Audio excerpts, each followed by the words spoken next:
One of the problems with recruiting for investment banking is not the knowledge or skills you acquire, but the access to talk with real investment bankers to put your best foot forward. Our sponsor, WSO Academy, can provide those connections with 60 head mentors who are finance professionals at top firms like Goldman, Centerview, and JP Morgan. Imagine being able to get on the phone within 24 hours with one of the Academy's 1,300 mentors right before a critical interview. Get on the waitlist for WSO Academy today by clicking the link in the show notes or by visiting wallstreetoasis.com/academy. All right. Welcome to Investment Banking Insights, the only podcast dedicated to helping you learn both the technical and non-technical aspects of investment banking. Hello, my name is Alex Mason and I am your host, and I'm so grateful that you're here joining me today, learning about mergers and acquisitions. That is the topic of the day. We're going through all of the basics of M&As, and it's a big part of what bankers do. So it's really important to get all this stuff down. And we've been talking a lot lately about synergies. We've been talking about cost synergies, revenue synergies. And just as a quick recap, what are these two things?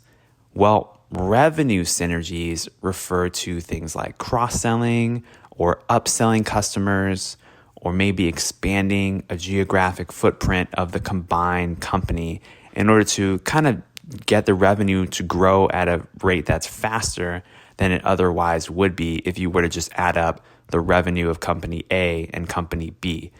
So that's what revenue synergies are. Cost synergies refer to things like consolidation and reducing redundant expenses. You see this all the time in corporate America, especially in large corporations that are trying to improve their margins and just incrementally improve their earnings and earnings per share. They're always looking for ways to reduce overhead, reduce redundancy, and have consolidation. And so you'll see this in things like the property, plant, and equipment, the PP&E of the firm. You'll see this in things like the workforce. This is why people get laid off. People get laid off so the company can save money. That's really what it is. And it also happens in terms of technology. New technologies can come out that can make the old way of doing things completely obsolete. And it's way more cost efficient to leverage existing technologies in order to make a company more profitable and ultimately more efficient. So those are some things that we can think about in terms of cost synergies. And the question for today is this: are revenue or cost synergies more important? When we're thinking about this in terms of our modeling, is there one that kind of has sway over the other? Let's talk about this. Well, the thing about revenue synergies, starting with revenue synergies for a moment, is that they're really hard to quantify. I mean, how do you accurately estimate the amount, for example, of upselling that you can do with a combined customer base?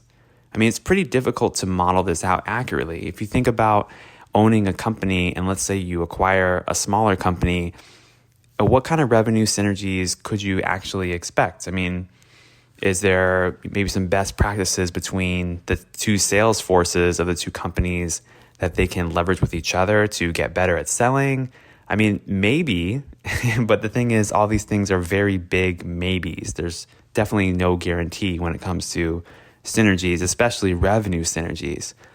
But now let's turn our attention to cost synergies. Now, by contrast, they're a little bit more concrete, right? Because you can see how removing redundant factories reduces costs. For example, if you have company A that runs a factory that makes a certain widget, and you have company B that makes the same type of widget, and if you just kind of shut down one and expanded the capacity of the other, well, now you only need one factory. You only have to pay property taxes on one building.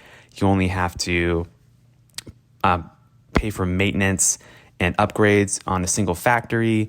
You can have a more efficient workforce where people are only traveling to one location. There's all these different things that you can save money on by consolidating. And especially, I think this is kind of easier, at least for me, to visualize with kind of a physical asset like a factory. So that's an example of a cost synergy, and they're a little bit more concrete. than revenue synergies. So yeah, cost synergies are probably a little bit more important than revenue synergies. However, there's this big caveat to this whole discussion, which is that there's still no guarantee that any synergies will actually be realized at all. Like, we don't actually know if companies are going to save money in this synergistic way and accretion is actually going to happen. We kind of have to wait and see.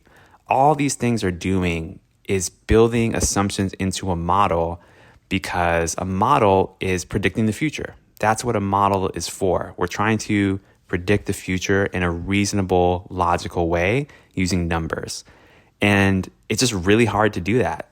So sometimes you're going to be wrong, and other people who create models are going to be wrong too.